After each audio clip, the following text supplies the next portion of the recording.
the Mercury K1 Pro. GravaStar's very first entry into the keyboard space, and you can definitely tell that they've designed it, because it has a very unique aluminum liquid skeletal look to it. Matches really well with their mice and all their other speakers and everything, but this isn't just all looks. It actually has quite a bit of performance too. The layout on this one is 75%, in my opinion, probably the most useful layout out there. You still get access to your F-row, and this also has a bit of controls for your media. This is actually kind of clicky though, even though it looks like it should be a little smooth, kind of like a throttle for like a jet plane or whatnot, but very clicky, very, very responsive, definitely very good there. The main reason why this is the Pro and not the regular K1 is for two main reasons.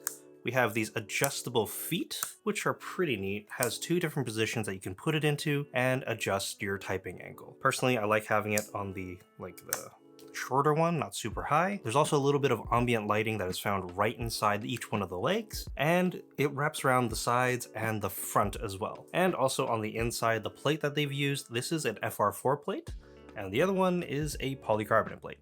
So the sound that they both produce and the flex that it gives will be a little bit different. The version I have in front of me is actually their concrete gray colorway. Has a bit of speckling inside all of the different keys, which are PBT, double shot. There's also accent keys for the escape and also the enter. Unfortunately in the box, they don't add any other ones that you can use, but they are pretty nice. The keycap profile that's on here, from what I can tell, is a cherry one, which is my personal favorite. So I've actually really enjoyed typing on this. It is using some Speedy Mint switches, which are done in collaboration with Kale. They are linear and also have 45 grams for actuation, which make them very similar to like a Kale Red or Kalebox Red, but yeah, they're still really smooth, great experience straight out of the box. And the sound that it makes,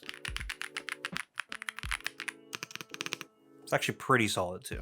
Here's a quick sound test.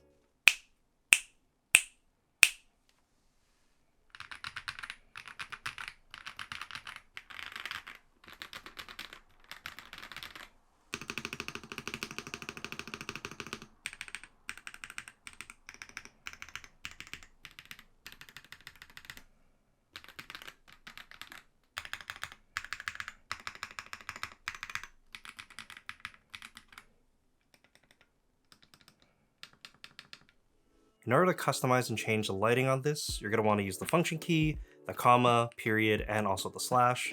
They all do different things, but I personally just have it turned off, and I'll tell you why in a little bit. That's because even though this has an 8,000 milliamp hour battery, it does run out if you keep all the lights on. There's also RGB effects you can have because this has south-facing RGBs built into the board. This will only last you 33 hours if you have everything completely turned on. But if you have it turned off, it can go for 666 or 27 days. So I still haven't had to charge mine yet, so yeah, that's a huge plus. If you want to change out the different colors on the keyboard itself to a solid one, different lighting effects, waves, fades, and all that other stuff, you're gonna have to download their software, which is pretty intuitive. It's pretty well done, although one major thing that I found and kind of disappointed me was I couldn't get the ambient light to sync with the rest of the keyboard. I feel like that might be a thing that might just have to be updated in future software versions, and hopefully that's how it can work. Because it'd be really cool for everything here to have the same kind of lighting effect and not have to have it different there. In terms of connectivity, you can do it in 3 different ways. USB-C with the wire in the very back, Bluetooth 5.0 up to 3 devices, or the 2.4 gigahertz receiver, which is the one I personally use because I don't want that much latency. If you happen to be a Mac user, you can technically still use this keyboard as well, although the look of this might be a little funky for a Mac setup. In terms of accessories, you basically just get the basics here. We have a keycap and switch puller. We have some extra switches in case you need to swap them out for whatever reason, and also a USB-C cable. This is a C to A, and unfortunately it is rubberized. It is not braided. So hopefully we get a braided one in the future. if for whatever reason you need to get into the back of this, or if you want to customize it that way, you can access the back via these 6 screws. They're all hex screws. However, when I tried to take this off to look further, I felt very uneasy pulling on the edges because they are specially molded and I didn't want to rip it in half or anything. So, do that at your own risk. At the very bottom of the case, it does have a unique design, has a bit of piping and looks very futuristic, and also a middle plate in the middle. Personally, in terms of design, I think it's actually really solid, but there are a few things I would swap out or want improved for the future. Number 1, it's these feet.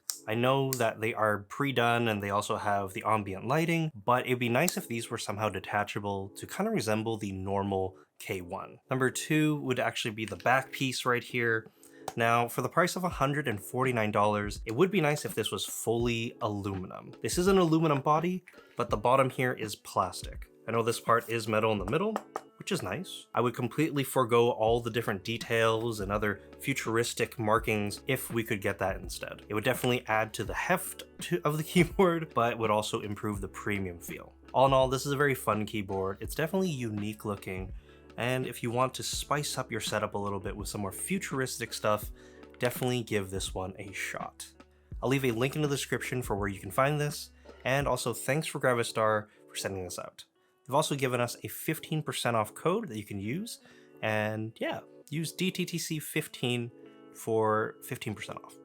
There we go, we did a keyboard review. A little out of the norm, I guess, because we don't do singular keyboard reviews too often on here. But if you would like to see more of those, let me know in the comment section, because I do get a lot of companies sliding into my DMs talking about tech, which I guess we could talk about more. If you guys enjoyed the video, give it a thumbs up, and also a huge shout out to all our YouTube channel members.